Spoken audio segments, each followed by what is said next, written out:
right, what's going on, Jay? Welcome. I'm looking forward to the conversation today. For those of you who don't know Jay, you should go follow him as well. We'll drop a link to his socials for you to go check out. Jay is CRO at Curve. Curve, again, if you know me, I've been talking maybe like obsessively about AI.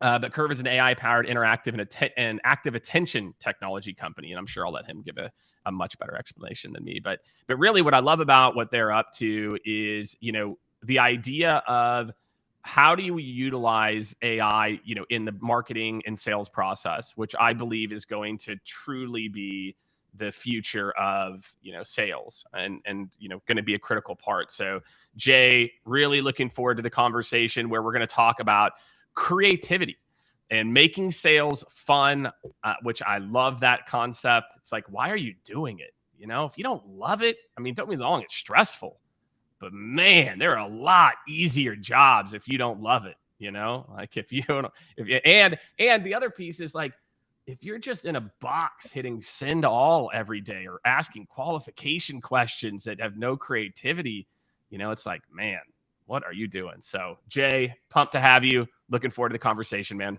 Thanks for having me, Jake. Nothing more than I want to talk about than creative sales and how to leverage AI. So here we are. Let's do it, man. Let me ask you this. I'm going to go off script to start, obviously. Do you feel like sales is losing its creativity or has lost its creativity? That's a good question. That's what I like to do. Just completely go off the question list on number one. That's fine. My sense is that the pandemic and the virtual world has forced sales to become more creative. If it wasn't creative before, it's definitely creative now. And having to do many things virtually or finding ways to keep socially distanced, but still giving opportunities, to learn, to educate, to enforce what you're selling, what you're doing. That has taken a new form after the pandemic. My job in what I do day to day is to help reinforce to my team the tools and how to do that. And a lot of what I think we'll be talking today is really getting to the core. How do we make sales more engaging? How do we make selling more compelling? How do we educate and inform versus sell? In my opinion, the more you sell, the less you sell. So I think we have to be creative in how we approach this world, this new world that we live in. Things will get back to normal in person as they have been, but overall, I really find selling to be an art, not a science. And I'll give you some examples of that through the course of this interview. But yes, we've had to become more creative in the way we sell. Cool. All right. Good. I think that there's elements, yes, and I think other elements where I feel like we've regressed. Meaning, I do feel like there are elements of technology that were meant to unlock creativity, and instead locked people in, specifically around, it's like outbound activities where I see so many organizations have taken a mindset of, it's about getting the activities done versus getting a meeting with a person and getting creative in how you do that. And I will talk about the science of sales, because if you know me, and ironically, last week I posted about my thoughts on the science of sales, and because I strongly believe it's both. I think there's an art to it. But there's certainly, human behavior patterns and just best practices, I think, that are like relatively universal. So I think we can get into some of that too. So let's talk about creativity in sales success. So when you think about your sales org in particular, how do you believe or infuse or, prove, creativity being a part of success in either your sales organization or other sales organizations you've seen? Yeah, well, it starts with hiring the right people to represent your brand, because you can't sell anything without the right people. So I think it goes all the way to the beginning of the interview process and asking questions on how sellers sell, right? How they engage, how they do what they do. So I think it starts with the right people within an organization. Once you have the people, it's about the approach. I use little analogies like ABM, always be memorable. And this goes more to the art of, Jake, of what we've been saying, but always be memorable means people buy from people they like, they remember, they recall. I think Twitter had a power of 3 where you leave every meeting with, here are the 3 things I want you to remember.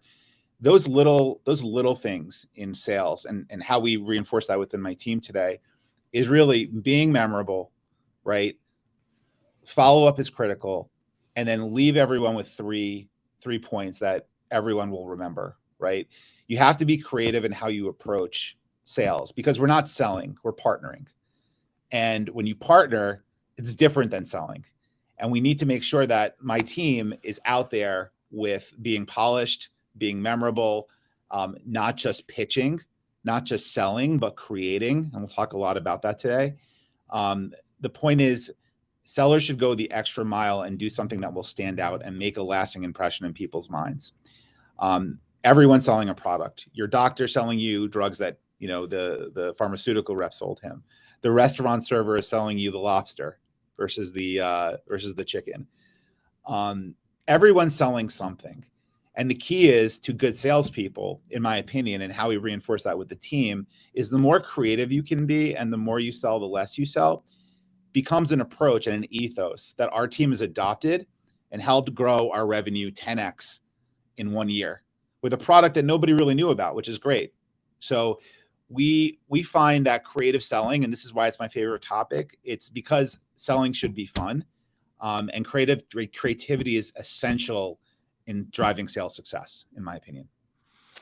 Well, I think what's interesting, as a part of what you're kind of getting at here, throughout this is I feel like we have, and again, because we work with, hundreds of B2B companies every year. And the interesting part that I've seen pattern wise is almost a move away from creativity or being memorable and the customer experience to executing our process. And I think some of what you're talking about, when I see the onboarding and the training that these sales reps are receiving today, I look at this as, to me, like there's a process side to sales and there's a technique side to sales. What I see more and more about, again, making memorable, and I'm sure whenever you talk to your reps, and we'll maybe get, maybe I'll have you kind of follow up with some examples of being memorable. I see it, man. I see it firsthand.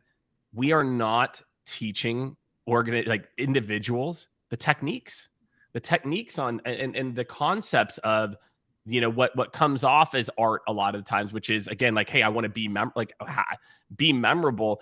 That's not in Medic.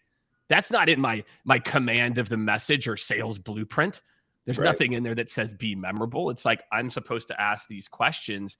So I guess, how do you balance that? Because there is, I'm sure, you guys have, most organizations follow a sales process of some type, whether it's documented or not. There's a natural flow to every deal. How do you all infuse it throughout the process? And again, like maybe some examples of how you encourage or support your team to think outside the box and come up with, innovative solutions. Yeah, well, I'm a student of the game. Always have been, always will be. Miller Hyman, Band, all the terms I'm sure you're very familiar with. Yeah. I don't get away from technique. I don't lose the sense of value in technique. But I worry, without creativity, technique means less. And when you can merge both worlds, to your point, which is what we do at Curve, right? We've got rhythm and rigor in our sales process. We've got account blueprints. We've got blue and green sheets. We've got, we're planning for meetings. We're doing all the rhythm and rigor stuff. But the issue is no matter how much work you do, if you can't synthesize what you do to the end customer in a way that they can understand, and listen, we're in media. This isn't rocket science. This is media and ad tech sales, what I do. If you can't take what you do from a systematic perspective and apply it in a human way, you won't be as successful. And I think we've proven that. I think sellers who can adapt and be resilient, along with their technique training and budget authority need timing and sales process. So, what we do is we have our account plans, right? We have our top 5. We have our 70-30 rule where we spend 70% of our time on 30% of our business, our whale accounts. But within those whale accounts, it's important to know, and Miller Hyman had this years ago. I learned this from a great sales leader. There are coaches and there are friends. And friends will always take a meeting with you or a coffee with you. They'll always, they'll say, hey, Jake, I know where the bodies are buried. I know there's a plan coming up. I know there's an opportunity coming up. But friends will always take a meeting with you, but will never move the ball forward internally. There are coaches. Coaches will actually help you move things internally. They're respected. They're trusted. And when we build our account plans, right, not only do we find out who are our champions, but are they really are they coaches or are they friends? And once I know they're a coach, right, I know who they are. I can take my creativity and approach with that coach because I know they'll move my business internally at their company.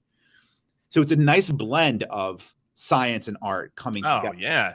Look, I love what you're saying, man, because I think, look, a lot of people probably, I can hear a lot of sellers who heard the first, few minutes of what you talked about. And they're like, yeah, it is. That's right. Like each is different. And then I love how you counter it with the rigor and rhythm, which is so true. And what I found, and I'll tell you what I found, Jay, I'm sure anybody who follows my content has heard me talk about, the story where I, hadn't sold anything. And then my boss asked me, why aren't you following the process? And I laughed in his face and said, process, haha, like I'm this artist.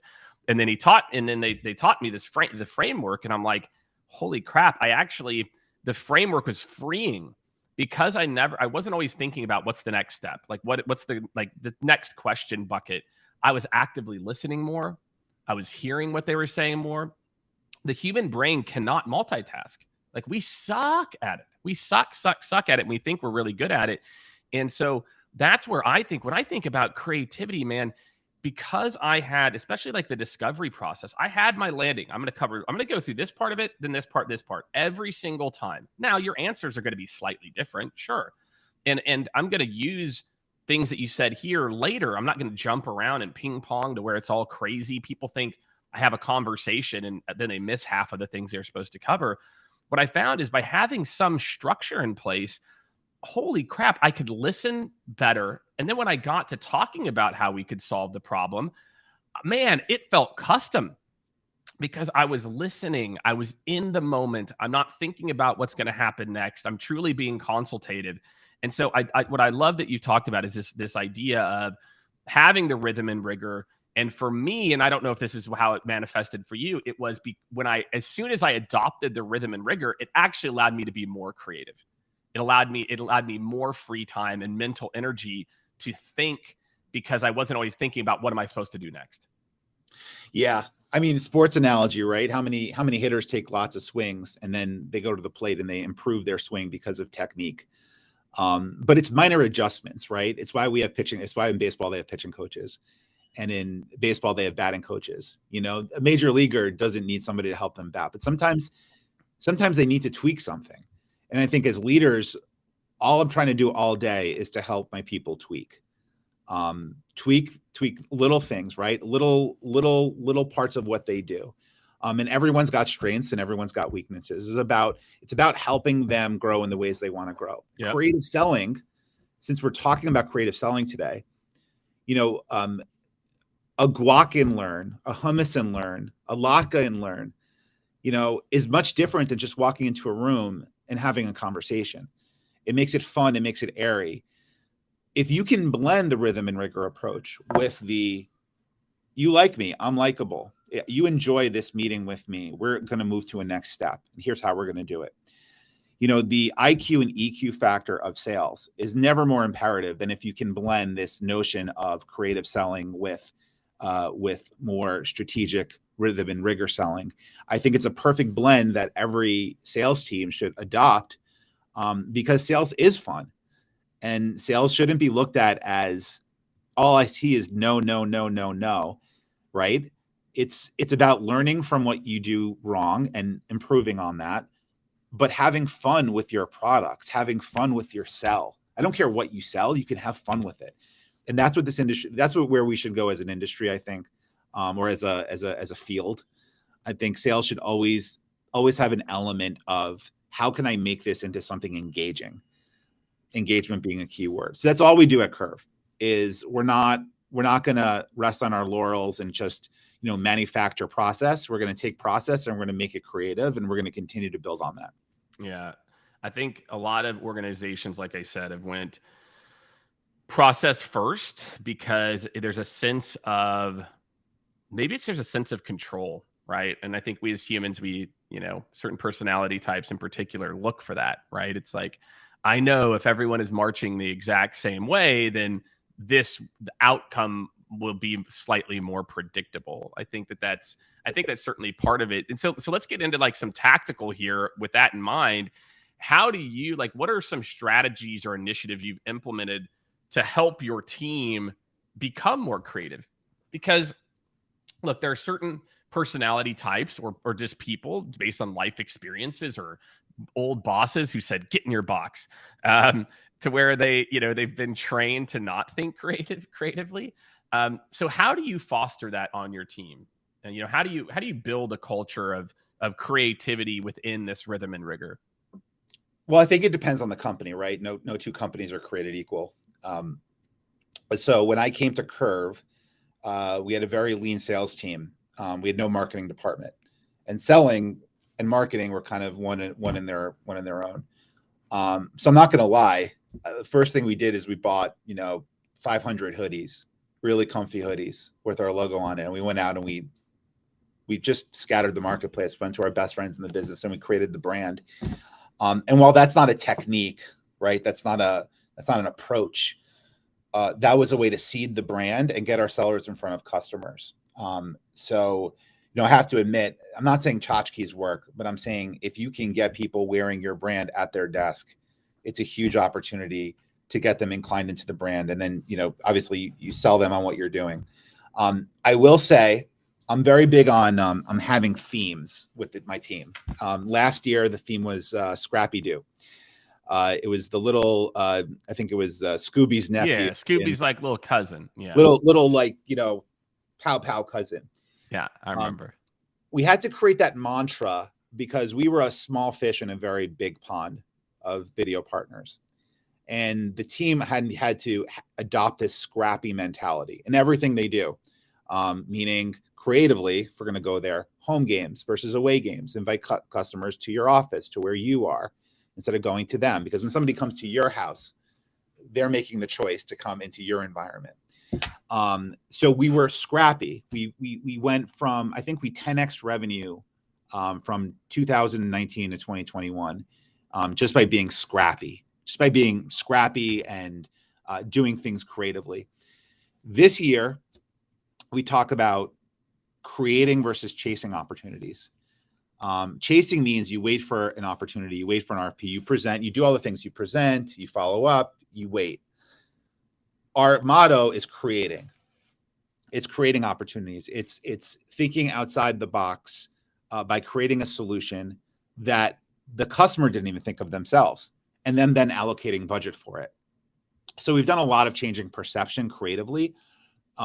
We just got $1 million auto campaign just from a client because we actually presented them an idea versus waiting for them to think about when they had something that they could give to us. And we went in and we brought drinks and we made it fun and we took them through everything. We did a 5 o'clock meeting followed by happy hour. And so we blended kind of what our motto was with how to actually activate on that idea. And it led to $1 million for this quarter. And I'll be honest with you, it's, the economy's had its fits and starts, ups and downs, but the more creative we are, going back to our mantra about creating versus chasing, we see a really large uptick in growth because we're the team that everybody wants to see and wants to hear from, and we don't oversell. I think that's a big issue. So this year we've created a mantra of creating versus chasing. Last few years, it's been more being about scrappy. So I think we're matching the things we're doing are matching our DNA and where we are at that time as a company. And by the way, we might move to a stage where now we're 500 employees, and we need to tweak that message and be creative in new ways. But the creativity we have today is a byproduct of who we are as a company, where we are in our growth cycle, and that just means the rhythm and rigor plus the creativity really has worked for us. Can you teach it? Can you again, like, I guess what I'm getting at is, you're going to hire people. And again, like you said, it starts in the interviewing process. 100% agree. But let's say, like, how do you coach to it? So you're, CRO, like if I'm a frontline manager and I work for you and I'm like, Jay, Ron, just keeps doing the same thing. Like, how do you coach to creativity? Well, everyone is coached differently. So it starts with, what are they doing? How are they doing it? We track activities here at Curve. We use CRM to do that. We're tracking activities and meetings, and we have weeklies where we talk about creating ideas. So we're always fostering collaboration. We're getting together as a team and we're talking through these ideas. So Jake, the way that I would answer that is good communication between sellers, between leaders on the weekly sales call. We carve out actually a part of the weekly sales call and we call it Creator of the Week. And in every weekly sales meeting, we have a Creator of the Week slide for not somebody who won a deal, right? Not necessarily the big win. Yeah. Not necessarily the massive budget that came in, but how did this person create? It's literally called Creator of the Week. And that person, that seller, shares his or her story with the entire team on how they've created this week. So it starts top down. It starts with the mantra. Yeah, visibility. It starts with you, right? It starts with you not stifling it, right? And your leaders not stifling it and making it visible. If I could kind of talk back what I'm hearing. Yeah, we over-index on creativity every week. Yeah, sales call, internal meetings, collaborations, Slack channels, creative Slack channels. It's all about creating. So the one suggestion I would have for your audience is create that creation. Create that Slack channel that's about how you created. Go into your sales meeting talking about this week how you created. Yeah. And listen, I think Willie Loman would have a heart attack. I think he was just on a train selling watches, right? And the best sales leaders in the world who are so methodical and precise about X meetings, at least X opportunities, it's all right. It's all correct. But there's this element, this human element of selling or partnering that I think we cannot get away from, that we have to over-index on. That's right. Yeah. I mean, the problem that we've had, I think, sales math is that we went to the point where, and marketing went there too, right? Marketing used to, let's think of like 90s, early 2000s, right? Marketing was all about brand and awareness, et cetera. And then we started to get all these fancy marketing automation tools that could, and you're in the ad tech space. There's thousands, if not tens of thousands of companies in the MarTech and ad tech space. And we started to be able to measure things. And then we almost went really far the other way to and I remember that you can't measure it. It doesn't matter. And that also is not correct. Because there is a thing called influence that, the dark social, the things that happen in a Slack channel and someone says, hey, do you know anything about these guys? The LinkedIn organic post that just happened to be seen by so-and-so. And they didn't click a link, but then, they hit up their VP to say, hey, go check these guys out. And so on the sales side, we've got to start to move back to a world where we care about outcomes. And the people that we celebrate aren't the people who hit 100 activities. Of course, we want the people that do the activities. Do not get me wrong, like who do enough, but also allow the creativity for people to play to their freaking strengths. If I go to Jay and I say, Jay, look, I am good at video and I'm really good at LinkedIn. I'm going to send 30 customized videos every day and I'm going to destroy my number and people are going to love it. And if you're a sales leader, you have to stop managing people to the mean. We are right now are managing everybody to the average. And like that, I mean, just let that sink in. Should we be managing people to the average, or should we have processes and systems and things in place? And then, you've heard Jay talk about this multiple times, then managing to the individual. like what happened to managing to the individual, where it's like, look, and I get it. Like certain people need to set an example and things like that, but we have to let go of this idea of like, if we can't measure it, it doesn't matter. And that every activity is a one-to-one correlation to booking a meeting like it was, 15 plus years ago. So Sorry, Jay. I had to go on like a little bit. No. Go on that soapbox because you're. I had to go on that rant because I thought it teed it up well. It's valid, but managing to the individual and their core strengths. I think, obviously you've got top producer. You have this kind of this hierarchy of production. It's interesting to see if a seller invites more creativity into their sell, how that helps them get to their goal or increase their production. I'm willing to bet that the seller that doesn't think in a proactive, creative way, if they can combine forces of rhythm and rigor plus creativity, that's exactly it. I would be interested to see the case study of that, because we do that every day. Yeah. I will not let the team just go out and sell and just sell. I want them to partner. I want them to be proactive versus reactive. I want them to be scrappy. I want them to create. And that plus what we've put in, and Jake, we have put in structure, that together has helped us grow exactly 1 to 26 million overnight. Look, the amount of resumes I can already see Jay is going to have after this episode. It's going to be, but Jay, what I love, man, is like, again, do not get it twisted. What he is not saying is that there is not a rhythm that they follow and a process they follow. And I'll go back, and again, why I can relate to this so much is this was my career. My career was, I was all art early in my career till I got to a point where I was having executive level conversations that my lack of processes for selling more transactionally was limiting. And then as soon as I found the process, gosh, I could just think more and be creative. And the other thing, like, I will say there are some things, I don't know if you're born with it. Like, I'm naturally like a hardworking, lazy person. And what I mean by that is, like, I am always looking for the angle of like, what could you do here? Like, okay, so can you do this? Like, is that? Can we do that? Is that possible? Right. And I think not enough people, and Jay, you can comment on this. I feel like we've been trained, and maybe it's in academia, and I feel like it's getting worse. It's like, well, I don't know if I could do that. Well, what if nobody told me I could do that? It's like, dude, look, and it's bit me in the ass. Don't get me wrong. But like, I've built a career on, like, you don't know where the line is until you cross it. Until you like, and so I'm not saying all of you should live by that mantra.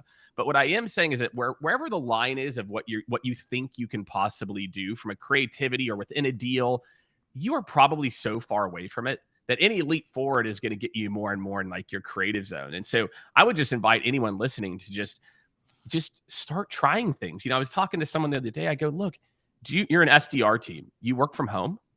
You want to be an AE? Just start taking discovery calls.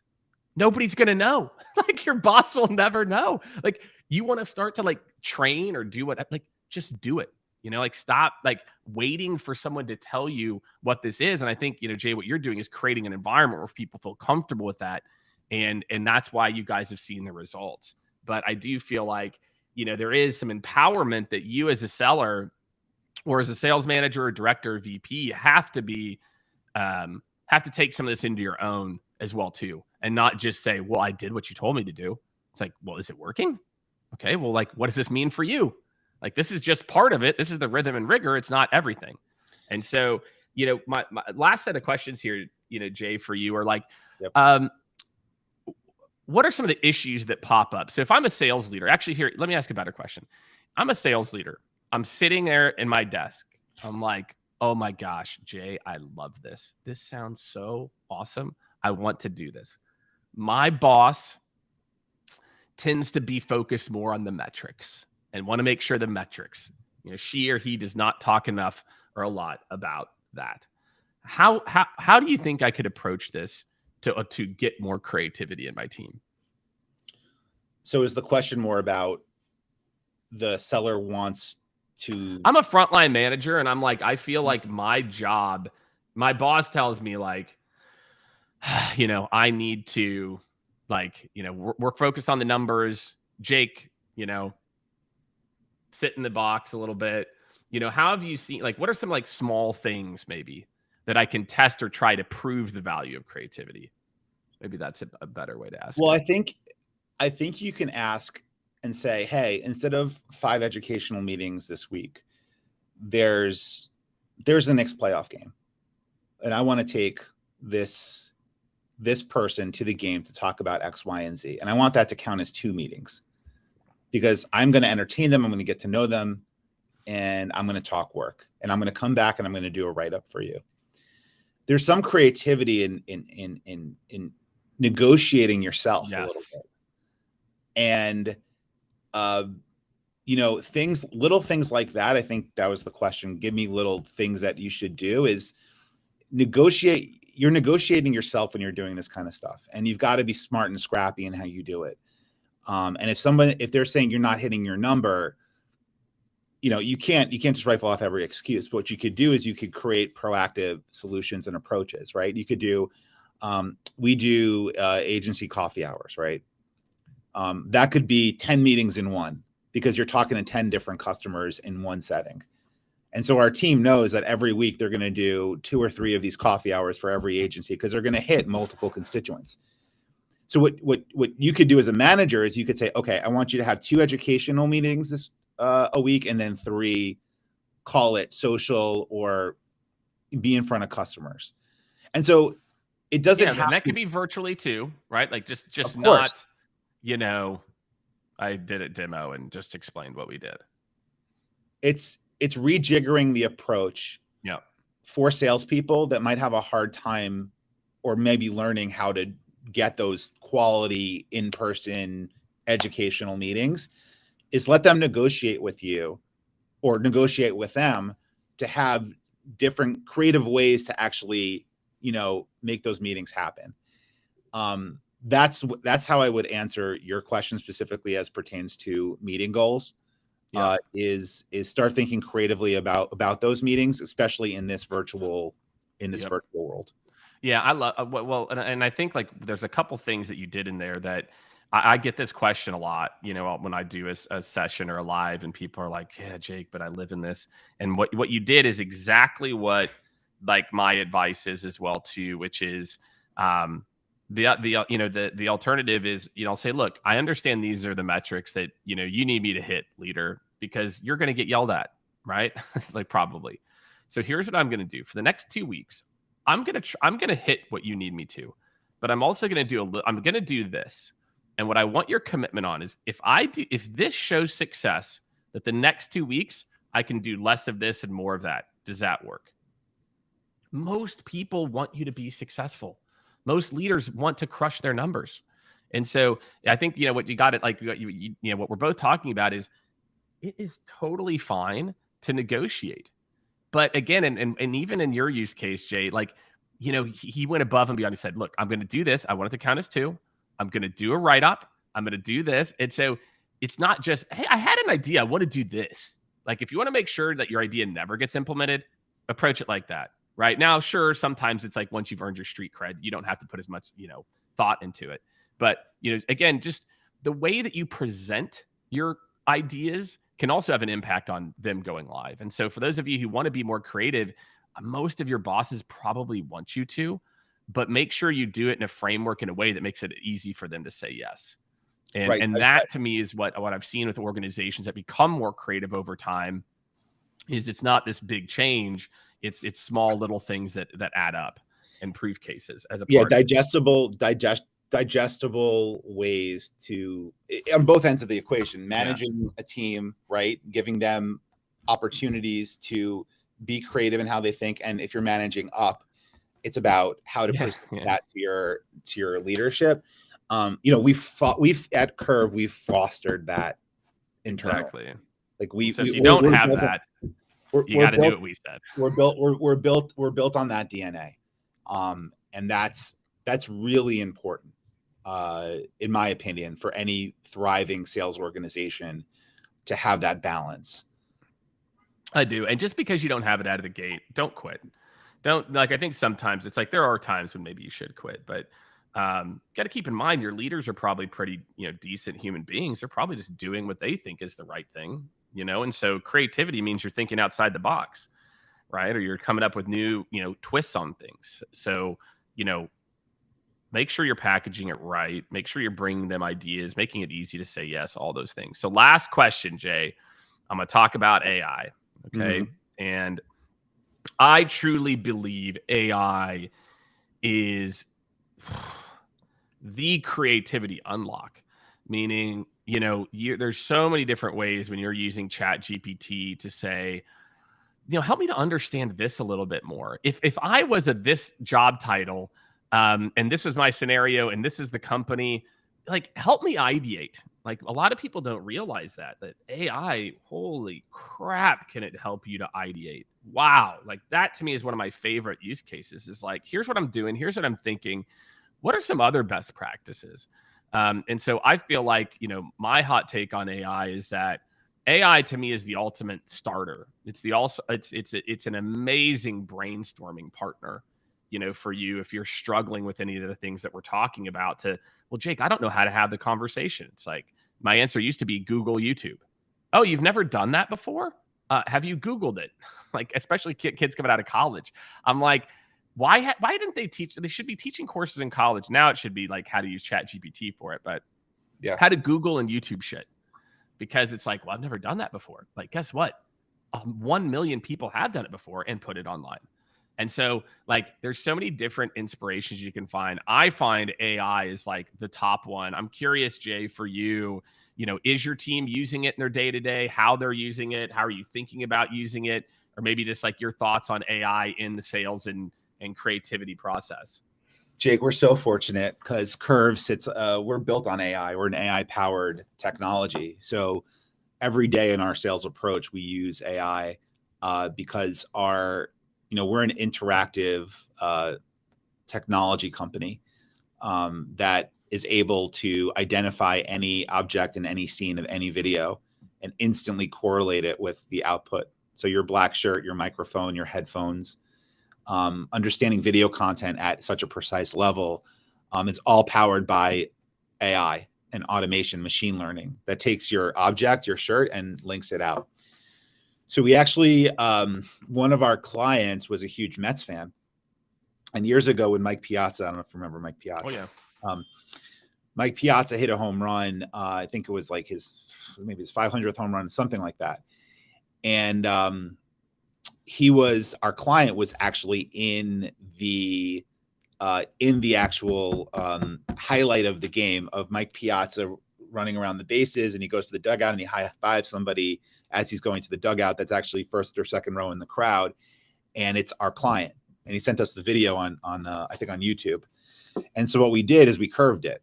We used our AI and we basically made everything in that video glow. Mike Piazza, our client, and we linked out to his LinkedIn. We linked out to Mike Piazza's stats, but we showed the technology. We used AI to sell our client into our products. So we've got a unique view on AI because AI powers our products, but we were able to use our technology as thought starters, as sales tools, as opportunities to convert. We use AI daily because we're built on it. Now, for the common seller who doesn't have the Curve tech or a Mike Piazza video, it's a little harder to do that. But AI is coming. Obviously, ChatGPT is changing the way that emails are written. You can use ChatGPT, and why there's a writer's strike right now in New York is that automation is coming, and sellers have to be smart about how to use it.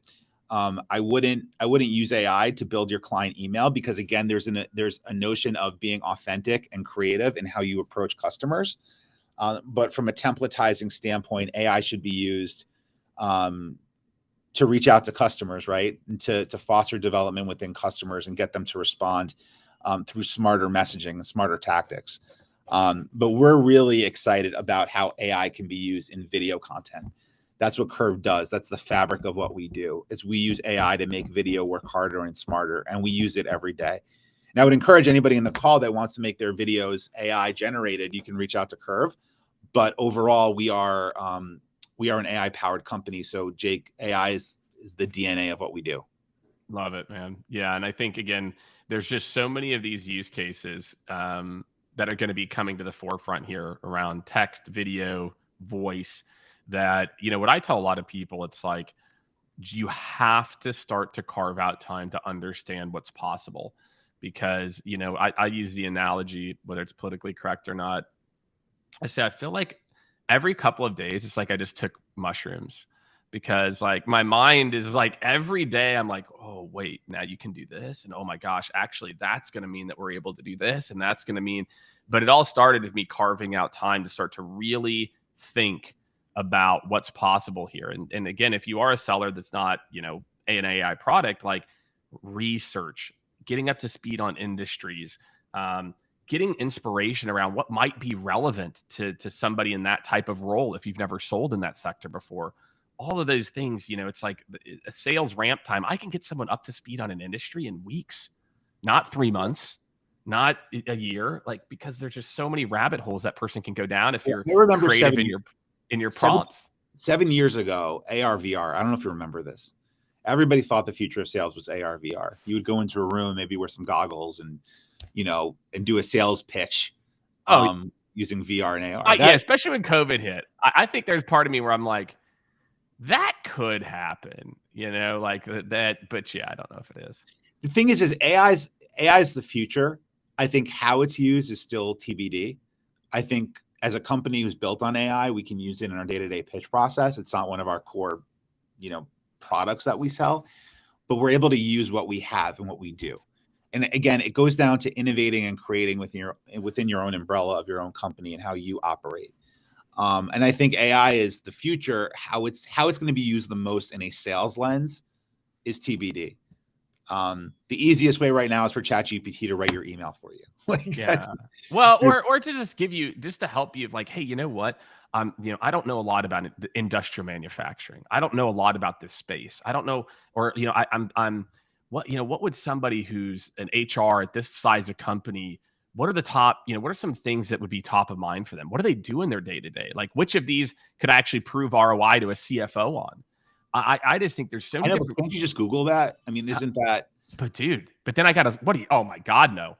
If I gotta Google that, dude, then I'm gonna get like all these different searches and I gotta go try to find it. No, Googling take like that type of knowledge. This is like, I don't know, 20 times faster, 30 times faster. Cause then I just get the answer. You know, like that's the key. And it doesn't need to be 100% right. 80% is close. Right. 80% is fine. But I think it's the blend between AI and then what you do with it. Correct. Right? Don't have it write the email, but help to think you, okay. So right now it sounds like for these types of HR roles, employee engagement's really important. Okay. Well, like how, and then you can even ask it. You can say, I sell this product at this company. Here's the solutions page. How would you say that I consult, like, to just, again, especially if you're new, right? If you're new, I'm like, holy crap, you know, I could do that. You know, I was talking to someone yesterday and she's like, look, I hate having our sales engineers on calls. Okay, well, here's what you're going to do. Your next 20 calls with sales engineers on the call, you're going to download those transcripts from whatever conversational intelligence. Then you're going to upload each individual one to a ChatGPT thread and say, when someone says this is what I need to be able to say. Mm-hmm. And now I can eliminate the sales engineer.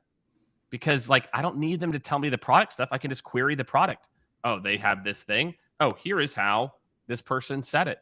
There's so many applications here to where we are going to be able to have access to the answers at our fingertips that some people I just don't think are. It's how you use how you use it. It will come down to how you utilize this and how do you engage customers with this power.